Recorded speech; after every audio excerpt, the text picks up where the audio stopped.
Assalamualaikum warahmatullahi wabarakatuh. Hello my amazing students. Welcome to my channel, Fun English Learning with me, Mrs. Dewi Saripah. How are you today? Are you ready for studying English with me? I hope you are always happy and always keep your spirit to learn English for the better future. Well, now we are going to study about narrative text. Halo siswa-siswiku yang luar biasa, selamat datang di channel Fun English Learning bersama Ibu Dewi Saripah. Apa kabarmu hari ini? Apa kalian sudah siap untuk belajar bahasa Inggris bersama Ibu? Baiklah, sekarang kita akan belajar tentang teks naratif. So, in the end of the learning process, I hope you can get the learning objective of this material. What are they? First, you can communicate to ask and give some information related to a narrative text. Second, you can analyze the social function and the generic structure of narrative text. Third, you can get the moral lesson from a narrative text. Okay students, before we start our lesson today, I want to ask some questions. Do you like reading folktales or fairy tales? I'm sure you have read or listened to some popular folktales from our country, such as the story of Malin Kundang, Timun Mas, The Legend of Mount Tangkuban Parahu, and many others. Or maybe you have known some famous fairy tales such as Cinderella, Snow White, Beauty and the Beast, and many others. Folktales and fairy tales are narrative texts. Baiklah anak-anakku sekalian, sebelum kita mulai pembelajaran hari ini, Ibu mau bertanya dulu pada kalian. Apa kalian suka membaca cerita rakyat atau dongeng? Ibu yakin kalian telah membaca atau mendengar beberapa cerita rakyat yang populer di negeri kita, seperti cerita Malin Kundang, Timun Mas, atau legenda Gunung Tangkuban Parahu, dan banyak cerita lainnya. Atau barangkali kalian juga sudah banyak tahu tentang dongeng-dongeng yang terkenal, seperti Cinderella, Putri Salju, Si Cantik dan Si Buruk Rupa, serta banyak cerita-cerita atau dongeng peri lainnya. Cerita rakyat atau dongeng tentang peri ini merupakan contoh dari teks naratif. Alright my amazing student, now we will watch the video and study a folktale from Sambas, West Kalimantan. That is the stingy and the generous. But before you watch the video, please study the following words. Listen to the words and repeat the pronunciations. Stingy, generous, characters, greedy, shared, wealth, poor.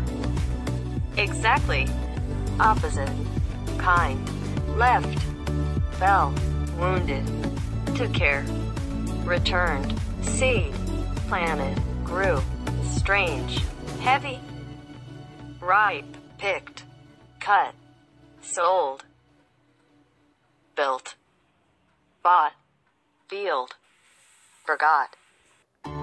Well students, have you repeat the words well? Good.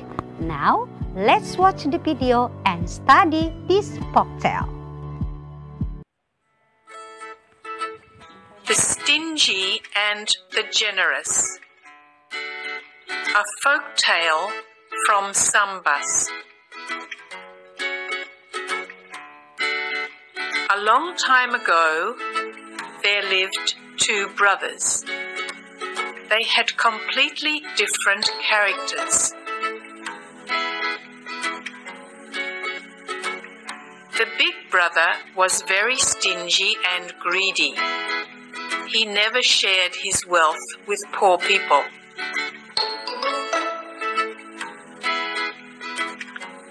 The little brother was exactly the opposite.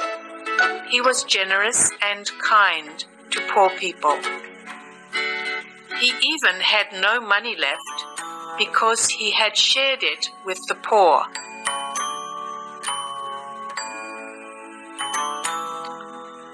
One day, the generous brother was sitting in his garden when suddenly a little bird fell on his lap. It was wounded.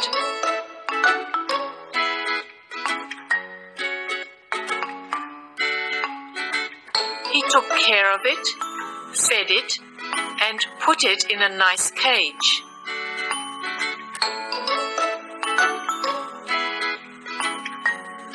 After the bird was healthy, the generous brother let it fly.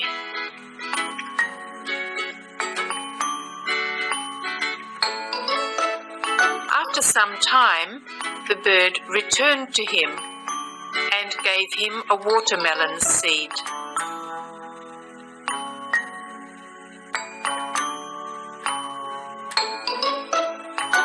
The generous brother then planted the seed and watered it until it grew into a good watermelon plant. Yet the plant was very strange.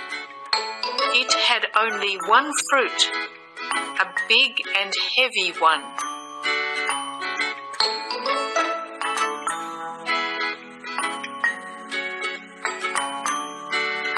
When the watermelon was ripe enough, the generous brother picked it and cut it into two. How surprised he was! The watermelon was full of gold.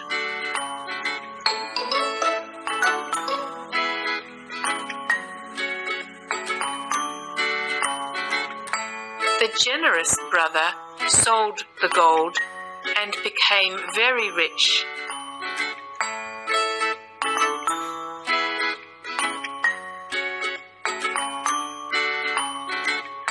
He built a big house and bought a very large field. Still, he never forgot to share his wealth with the poor. Pada video tadi, kita telah menyaksikan sebuah cerita rakyat dari Kabupaten Sambas, Kalimantan Barat tentang dua orang saudara yang memiliki karakter yang sangat berbeda.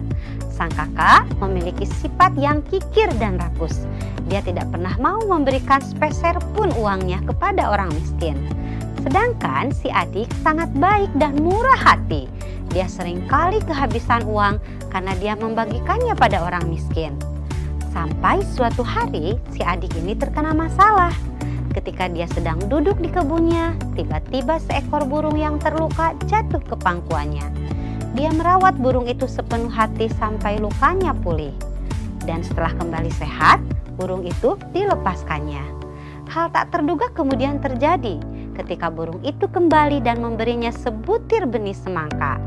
Si adik yang baik hati itu menanam benih semangka dan merawatnya sampai tumbuh dengan baik.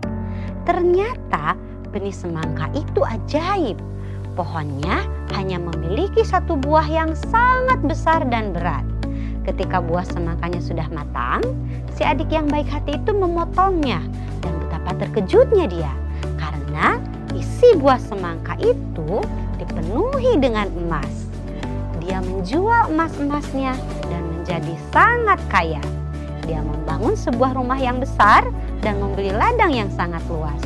Dia pun tidak pernah lupa untuk selalu membagikan kekayaannya pada orang miskin. Bagaimana ceritanya? Seru bukan? Okay, my amazing students, if we find out a text tale about a story such as a folktale, a fairy tale, or a fable, so we call it a narrative text.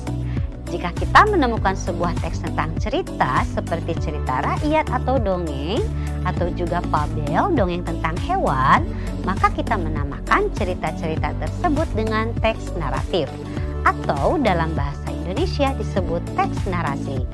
What is a narrative text? Let's study it together. A narrative text is an imaginative story to entertain people. Teks narasi adalah sebuah teks yang berisi cerita-cerita hayalan yang bertujuan untuk menghibur orang. Because it is an imaginative story, we often find the miracle in it. For example, the spring watermelon fruit full with gold. The animals can talk like humans. The fairy and the magic spell. Karena sifatnya hayalan, kita sering menemukan keajaiban dalam cerita-cerita tersebut. Seperti buah melon ajaib yang isinya penuh dengan emas pada cerita tadi. Atau binatang-binatang yang dapat berbicara seperti manusia. Juga adanya para peri serta mantra-mantra ajaibnya. The content of narrative text may be illogical because its purpose or the social function is to amuse or to entertain the reader with the story. However, there is always a moral lesson we can get from the story. For example, the story of the stingy and the generous teach us to be the generous and kind person. From the story, we learn that there will be a bigger and a better reward for someone who are kind-hearted and generous. Moreover, there has to be a willingness to do the good deeds. Barangkali isi dari teks narasi ini memang tidak masuk akal karena tujuan atau fungsi sosial dari teks narasi ini adalah untuk menghibur pembaca lewat sebuah cerita. Akan tetapi, selalu ada nilai moral yang kita dapatkan dari cerita ini. Misalnya, cerita tentang si kikir dan si murah hati ini mengajarkan kita untuk menjadi orang yang baik dan murah hati. Dari cerita tadi, kita belajar bahwa akan ada balasan yang lebih besar dan lebih bagus untuk seseorang yang baik dan murah hati. Terutama jika dia melakukan semua kebaikannya dengan ikhlas. A narrative text usually has three main parts. They are orientations, complications, and resolution. Let's discuss it one by one. The first is orientations. It is about the opening paragraph where the characters of the story are introduced. It is also includes the setting of the story. Bagian pertama dari teks narasi adalah orientation atau pengenalan. Ini merupakan paragraf pembuka di mana tokoh-tokoh dalam cerita diperkenalkan. Bagian ini juga meliputi latar dari cerita, yaitu kapan dan di mana cerita itu terjadi. Latar waktu dalam dongeng biasanya tidak disebutkan secara pasti. Seperti long time ago, once upon a time, long ago, yang artinya pada zaman dahulu kala.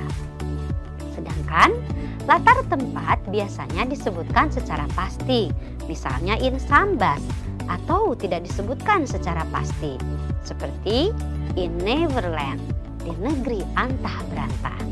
Dalam cerita tadi, orientation terdapat pada paragraf 1, a long time ago sebagai latar waktunya. Sedangkan there lived two brothers dan penjelasan mengenai sifat mereka yang berlainan merupakan pengenalan tentang tokoh-tokoh dalam cerita ini. The second, complication, where the problems in the story develop.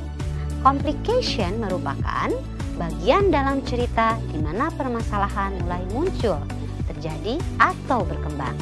Permasalahan dalam cerita ini bisa kita temukan pada paragraf kedua, yaitu ketika si tokoh utamanya sedang duduk di kebun, tiba-tiba seekor burung yang terluka jatuh ke pangkuannya. Setelah ditolong sampai pulih dan kemudian dilepaskan, burung itu kembali lagi dan membawa sebutir benih semangka. Mau tidak mau si tokoh utama pun menanam benih tersebut. The third is resolution. What is resolution? Where the problems in the story is solved. Yang ketiga adalah resolution atau penyelesaian. Resolution merupakan bagian penyelesaian dalam sebuah cerita.